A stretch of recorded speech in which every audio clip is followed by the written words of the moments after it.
सारे इन्वेस्टर में सभी दोस्तों का स्वागत है। उम्मीद है आप सब खुश होंगे, तंदुरुस्त होंगे, सेहतमंद होंगे, होना भी चाहिए। आज हम बात करने वाले हैं AWL अडानी विल्मर के बारे में कि ये कंपनी में जो लोग इन्वेस्टेड हैं वो आगे क्या करना चाहिए उनको, और जो लोग इन्वेस्ट नहीं किए, सोच रहे हैं, विचार बना रहे हैं, उन्हें क्या स्ट्रेटजी अपनाना चाहिए, कैसे वो इस कंपनी से कुछ पैसा बना सकते हैं। अब आइए देखते हैं, बात कर लेते हैं हम। जो 641 पे क्लोजिंग हुई थी कल, तो अभी इसमें कुछ रेड कैंडल्स बनी हुई है बहुत दिन से, और फिर उसका एक ग्रीन कैंडल बनी, उसके बाद फिर एक बड़ी ग्रीन है, फिर उसके बाद फिर रेड। अभी फिर आगे क्या होने वाला है, क्या आगे ही रेड कैंडल बनती रहेंगी या फिर ये अपर सर्किट में जा सकता है, इसके बारे में बात करेंगे। और पहले हम बात कर लेते हैं कुछ इसके फंडामेंटल के बारे में, जो उसकी बुनियाद है, स्ट्रक्चर, जिसपे वो कंपनी का पिलर जो खड़ा होता है, उसे बात करते हैं। अभी कुछ दिन पहले जो बासमती का जो राइस था वो बहुत काफ़ी महंगा हो गया था, और नॉन बासमती राइस बहुत महंगाई के चल रहा था। तो गवर्नमेंट ने एक योजना बना के और एक्सपोर्ट पे रोक लगा दिया, बैन कर दिया, जिसकी वजह से बासमती उन्होंने क्या, सरकार ने क्या कहा कि आप डोमेस्टिक में आप कर बेच सकते हैं और अदर कंट्री में आप सप्लाई जो कर रहे हैं उसको रोक दीजिए। तो वो बैन लग गया था, जिसकी वजह से नॉन बासमती की जो राइस था, जिससे कोहिनूर ब्रांड भी अडानी विल्मर के अंदर आता है, और फिर उसके बाद और भी दूसरी कंपनी जो है जो राइस एक्सपोर्ट करती थी, उन सब ने जो है अपना राइस रोक दिया और डोमेस्टिक में अपना राइस भेजा, जिससे वो बासमती राइस का प्राइस बिल्कुल कंट्रोल में आ गया और अब सब कुछ ठीक है। तो बैन लगने की वजह से अब कुछ सरकार की तरफ जब कोई आदेश आता है तो कंपनी के ऊपर असर पड़ता है और फिर उसको मानना पड़ता है। दूसरी बात, जो इन्वेस्टर हैं ये भी बिल्कुल सहम जाते हैं और पैसा फिर धीरे धीरे अपना निकाल लेते हैं, भाई आगे चल के न जाने क्या होने वाला है।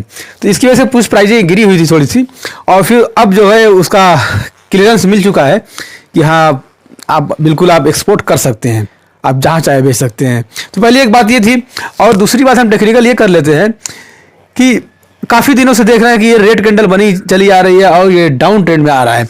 तो अभी कुछ दिन नवंबर में 29 नवंबर को एक कैंडल यहाँ पे बनी, रेड कैंडल, और उस रेड कैंडल के बाद 30 तारीख को ये कैंडल बनती है जो 620 पे ओपन होकर सीधा ऊपर चली जाती है 635 के आसपास, और इस कैंडल को ब्रेक करती है। बहुत खास है, बहुत ध्यान से समझिएगा कि ये जो कैंडल है, इस कैंडल का जो आखिरी क्लोजिंग है, इस क्लोजिंग के ऊपर ही इसने क्लोजिंग दिया है, यानी कि इतना आप ऊपर। अब ये यानी कि ये जो सेलर थे और ये इसमें बायर थे, बायर ने पुश किया और इसको ब्रेक कर दिया, यानी कि उसे 20 पड़ गए और ये हाई चला गया। तो 30 तारीख को यही अनुमान लग गया था कि अब काफ़ी ये ऊपर जाने वाला है। उम्मीद एक बन गई थी कि कब, 30 नवंबर को। अब इसमें हुआ क्या कि अब जिन लोगों ने 620 के आसपास बाई किया था, 625 पे, 630 पे बाई किया था, अब इन लोगों ने कहा भाई कुछ और बाई करते हैं। इनको देख के अब कुछ और भी लोग जो है इसमें बाई किए, तो फिर यहाँ भी बाई हुई, यानी 30-35 वाली बाइंग हुई, और ये सीधा ही कहाँ गया, ये 65-68 रुपये पे चला गया ये, यानी 1 तारीख को, 1 दिसंबर को, यानी 1 दिसंबर को ये सीधा यहाँ तक हाई बनाया, कितना, 68, यानी 668-67 रुपये तक हाई बना के फिर आके यहाँ पे ये क्लोजिंग दिया इतना। अब ये जब 648 या 47 पे क्लोजिंग दिया, फिर उसके बाद आज जो ये 2 तारीख हुई, तो 2 तारीख में क्या हुआ, अब जो लोग 620 रुपये पे खरीदे थे, 230 पे खरीदे थे, 625 पे खरीदे थे, इन लोगों ने जब देखा कि अच्छा खासा प्रॉफिट हुआ है, स्विंग ट्रेडिंग वाले जो थे, ट्रेड करने वाले लोग, तो अब ये प्रॉफिट बुक करेंगे, क्योंकि ऑलरेडी उनका 20 पे लिए थे और बिल्कुल 50 के ऊपर चला गया। तो 30 पॉइंट किसी का, 20 पॉइंट किसी का, 35 पॉइंट बेनिफिट हो रहा है। तो अब ये क्या सोचेंगे कि हमें कुछ प्रॉफिट करना चाहिए, बुक करना चाहिए। अब इन लोगों ने कुछ बुक किया है, अब बुक किया, काफ़ी दबाव दिया इस पर, अब ये प्राइस बिल्कुल आ गई है कैंडल, यानी अब हम देखेंगे कि ये जो कैंडल बनी हुई है हमारी बड़ी वाली, इस कैंडल का जो आधा हिस्सा है, तो फार्मूले के हिसाब से जब ये कोई भी कैंडल जो ग्रीन बनती है, और ग्रीन कैंडल के बाद जब कोई रेड कैंडल बनती है, फॉर्म होती है, और उसका आधे से ज़्यादा अगर कैंडल दिखा रहा है, आधे से ज़्यादा, तो ये समझिए कि वो ब्रेक होगा फिर। और आधे से कम अगर है, जैसे कोई कैंडल है यहाँ पे, ये है, ये एक कैंडल बनी और इस कैंडल को दूसरी कैंडल यहाँ से ये ब्रेक कर दिया, यानी कि ये कैंडल क्या है, ये ग्रीन कैंडल है और ये रेड कैंडल है, यानी ये देखिए ग्रीन और ये रेड कैंडल। तो रेड कैंडल जब आधे के नीचे आ गई, तो ये हम सोचते क्या है कि हो सकता है कि अब ये उम्मीद है कि प्राइस और भी दबाव में आएगी, क्योंकि सेलर एक्टिवेट हो गए हैं।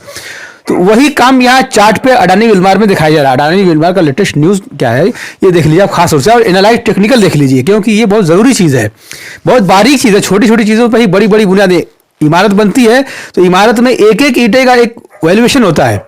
एक एक ईंटा ही जोड़ के काफ़ी बड़ी बड़ी बिल्डिंगें बन जाती हैं। सरिया, एक एक सरिया जोड़ के काफ़ी बड़े बड़े पिलर बन जाते हैं, उस पर बहुत सारा स्ट्रक्चर खड़ा हो जाता है। तो हमको इन छोटी छोटी बातों पे ध्यान जरूर देना चाहिए। दूसरी चीज़, अब यहाँ ये चार्ट दिखा रहा है ये कि ये आधे के आसपास बिल्कुल ये आ गया है, दबाव बना रहा है, और आधे के नीचे आ भी सकता है। ये अब देखिए ये यहाँ से है, यहाँ दबाव बना रहा है, ये कंडल दिखा रहा है। अब इससे फार्मूले, इसके चार्ट के फार्मूले के हिसाब से देखेंगे तो ये नीचे आने की संभावना ज़्यादा दिख रही है। लेकिन एक इसमें पॉइंट मैं आपको बताने जा रहा हूँ, जिसको आप गौर से सुनिएगा। जो इस कैंडल में जो वॉल्यूम था, वह वॉल्यूम आप चेक करिए, तो वॉल्यूम आपका 4 मिलियन यानी 4 मिलियन के आसपास चला गया।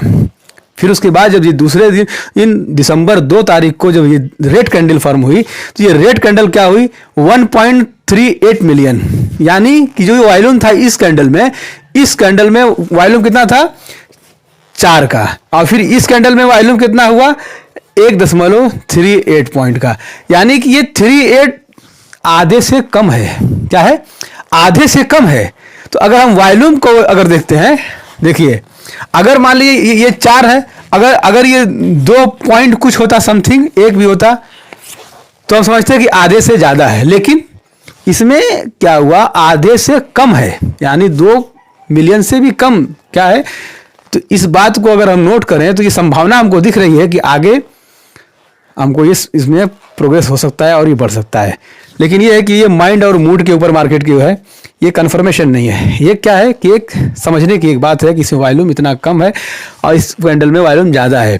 तो ये बात ध्यान में रखते हुए आप लोग आसानी से और नर्मता से इसको देखते रहिएगा कि आगे चल के, क्योंकि सेलिंग प्रेशर में ऑर्डर भी लगे हुए हैं काफ़ी, जो बाइंग ऑर्डर है उससे ज़्यादा सेलिंग ऑर्डर लगे हुए हैं। तो खैर ये तो छोटे मोटे जो है प्लेयर वो भी एंट्री लेके घबरा के फट से काम करते हैं, लेकिन जो बड़े इन्वेस्टर हैं हमें क्या करना है, हम बड़े इन्वेस्टर के पीछे ही लगे रहेंगे। ये बड़े इन्वेस्टर के पीछे रहेंगे तो आपको कामयाब होने का ज़्यादा चांस रहेगा। तो वॉल्यूम और RSI को देखते रहिए आप। RSI भी इसका बहुत ज़्यादा नहीं है, अभी कितना 43.66 बहुत नॉर्मल है, अभी उसके बढ़ने के चांसेस ज़्यादा है, लेकिन अब वॉलेटिलिटी ज़्यादा है, इसमें है अप डाउन कर रहा है। आप बिल्कुल धैर्य बनाए रखें, और जो लोग होल्ड किए हुए हैं वो टाइट होल्ड पकड़ के बैठे रहें, क्योंकि आने वाले Q3 के अंदर और Q4 के अंदर इसका रिजल्ट बहुत अच्छा आने वाला है। क्योंकि बासमती को भी छूट मिल गई है, अब एक्सपोर्ट भी कर सकते हैं, वो भी बढ़ेगा। और उसके बाद जो कोहिनूर इनका ब्रांड है, उनको भी कुछ दिन पहले हायर किए थे ये अडानी विल्मार जी। तो फिर ये लोग जो है काफ़ी प्रोग्रेस में काम करेंगे। और जो दिवाली का जो रिवेन्यू था, बाकी जो अभी लगन और फेस्टिवल सीजन जो चल रहा था दुनिया भर का, ये सब क्या है, ये सब पैसा जो बचा हुआ है कहाँ जाएगा, Q3 में Q4 में ऐड होगा। तो जाहिर सी बात है कि ये, और दूसरी चीज़ काफ़ी दिन से नीचे आ भी रहा है, कंसोलिडेट करके अपने बिल्कुल लेवल पे आ भी गया है, तो कितना जाएगा अब ये। तो अब ये दिन बाहर के आने वाले हैं, बहुत जल्द ही इसमें खुशखबरियाँ बहुत सारी मिलने वाली हैं। तो बिल्कुल आप धैर्य बना के बने रहिए। और जो हाँ स्विंग ट्रेडिंग वाले हैं वो इस तरह के कैंडल को देखते हुए और ये वॉल्यूम और इस तरह के पैमाने को नापते हुए धीरे धीरे अपना कुछ अपना 20-20 पॉइंट, 30 पॉइंट, 40-40 पॉइंट जिससे निकाल रहे हैं वो ठीक है, बहुत अच्छा कर रहे हैं, अपना निकालते रहें, क्योंकि उनका एक अलग सोच है, वो अपने हिसाब से काम करते हैं। और जो लोग लॉन्ग इन्वेस्टर हैं उनके लिए तो भाई क्या है कि जो बड़े प्लेयर हैं उनके पीछे लगे रहें। और जो लोग बड़े प्लेयर हैं वो तो भाई बड़े ही हैं, उसकी बात ही बहुत बड़ी है।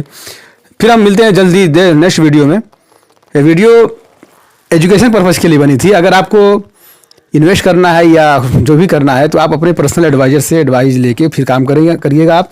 और दूसरी चीज़ खास क्या है कि अगर दूसरों की मदद करना चाहते हैं आप तो इसको शेयर कर दीजिएगा। आप सब्सक्राइब कर लीजिए तो कोई बात नहीं है, नहीं कि तो फ़ौरन सब्सक्राइब कर लीजिए। और वीडियो कैसी लगी थोड़ा कमेंट में बताइए हमें भी, ताकि हमें भी कुछ मोटिवेशन मिले, और लाइक करके थोड़ा मोटिवेशन दे हमें भी।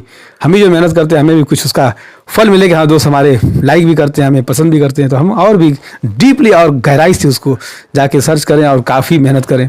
फिर जल्द ही मिलते हैं नेक्स्ट वीडियो में। गुड बाय, सी यू, धन्यवाद, थैंक यू।